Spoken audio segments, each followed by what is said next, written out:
Welcome to audio number 15 in the series Overcoming Social Anxiety, Step by Step. Last week we began discussing the behavioral component of cognitive behavioral therapy in more detail than before. We talked about the behavioral therapy group that is essential for people with social anxiety to attend. We also talked about taking some of the behavioral exercises we discussed last week out into the real world as experiments, which you can do by yourself if you do it in the right way. Please remember that the behavioral component of the therapy must always be done in a hierarchical, step-by-step fashion. It is important to be consistent and persistent, but there must be no diving into an empty swimming pool from the high dive. Flooding yourself with highly anxious activities will not make you better. It will only make you worse. Before we talk more about the behavioral group and its specifics, let's look at another behavioral handout. This one is called Ways to Decrease Self-Consciousness. It is the next handout in your booklet. Please read it over with me.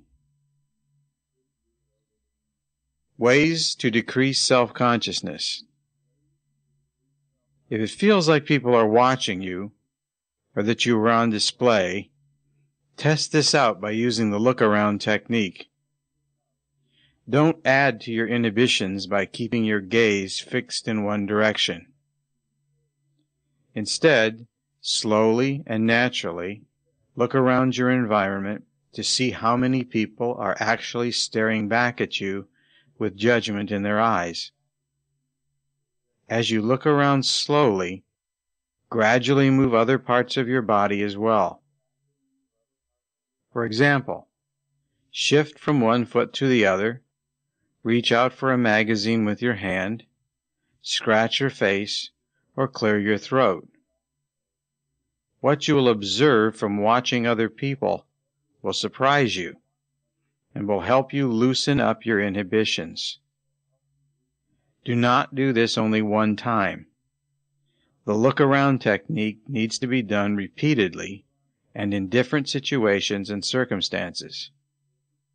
As you do this, your perceptions will begin to change and your inhibited feelings will begin to decrease.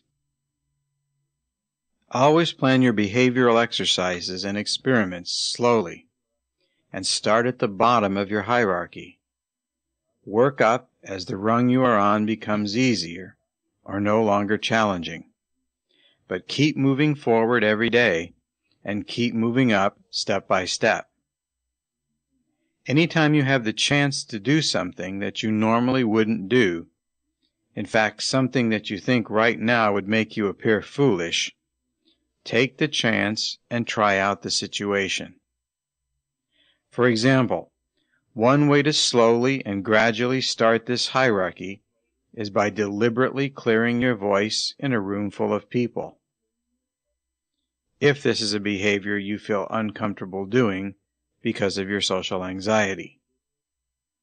By deliberately clearing your voice and then observing other people's responses, you will find that no one is really noticing you at all, and this will help lower your self-consciousness and inhibitions.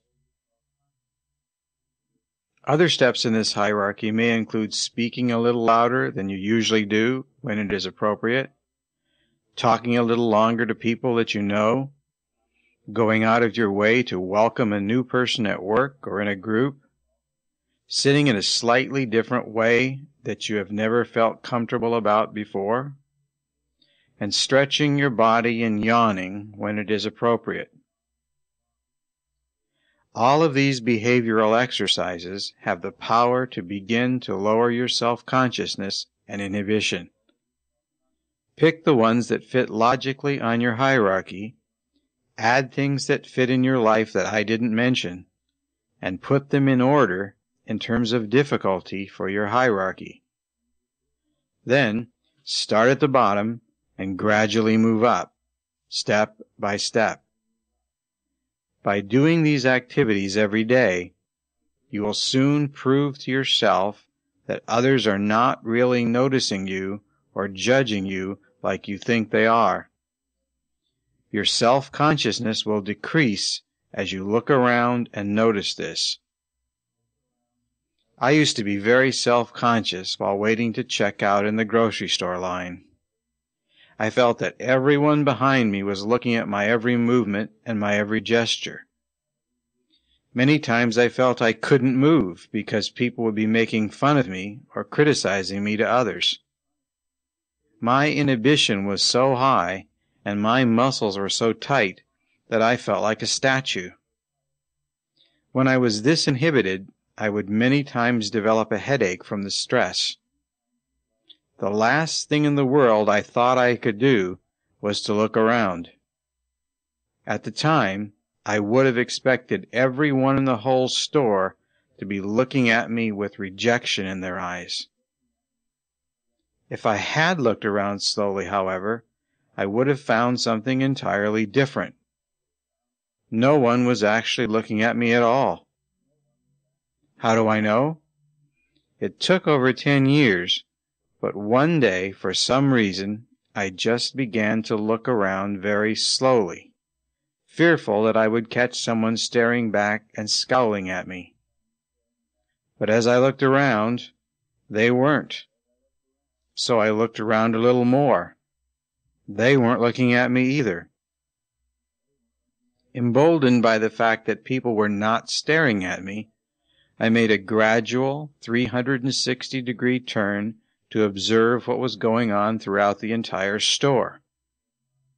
Some people were talking with their families and friends, and the people who had come into the store alone, like me, were just standing there in line ready to be checked out.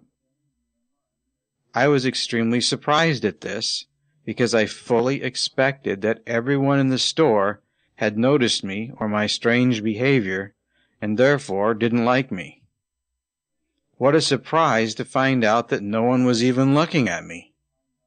I was not the center of attention, and I was not the center of their universe. Wow! From that day on, I kept testing this out in different places and under different circumstances. But every time I looked around, it was always the same. No one was really looking at me. My inhibitions and self-consciousness in public situations decreased considerably as I continued to prove this to myself. So take it slowly, move around just a little bit, and I think you will be surprised too. Another big way to cut feelings of self-consciousness and inhibition is through the use of humor. You cannot be socially anxious when you are laughing or finding something humorous. Laughing and humor are the opposite of anxiety. So seek out things you find funny and laugh. Pick out videos that are funny or ridiculous or just plain stupid and watch them and laugh. Train yourself to focus externally on the TV or the movie and allow yourself to laugh. Whatever sense of humor you currently have, use it every chance you get. When you have choices, such as watching a movie about the end of the world or your favorite comedian's newest movie, always choose the comedy movie. Go to places in which people laugh. Strengthen your acquaintances with positive, funny people. Focus on putting yourself in places where you can use your sense of humor and laugh. Humor becomes a part of your transformation into an entirely new life. Now, I find very direct humor to be very funny, and I can belly laugh at this type of humor.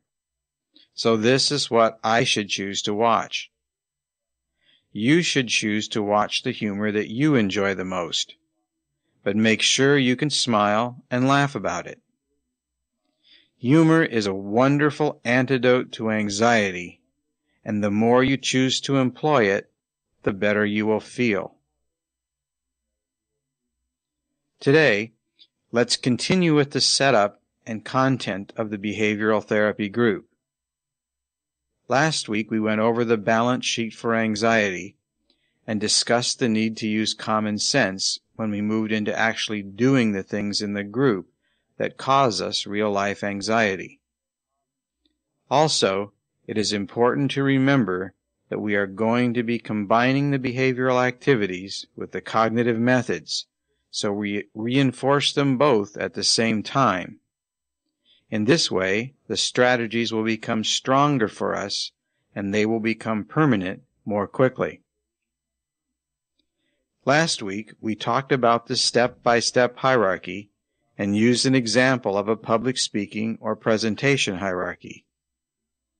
Every person's hierarchy in the group will be somewhat different, but we want to start with an activity that elicits only a small degree of anxiety and work on this activity step by step, rung by rung on the hierarchy ladder, until we reach the ultimate goal of the hierarchy, which is the original number 10 or highest fear. Since 1995, we have been running social anxiety behavioral therapy groups of approximately 2.5 hours in length. In 1999, we shifted over to an all-day Saturday, more intensive approach to the treatment of social anxiety, with the afternoon 2.5 hours being devoted to the group behavioral therapy. Any day and time that works for your group is obviously fine. We have found, however, that people are more alert and refreshed on Saturdays, and as a result of not being tired from work and/or school, they feel they can accomplish more in the group. One of our most important group rules is that people will never be singled out, put on the spot, called on, or asked to do anything public. This is especially important for the first few meetings that new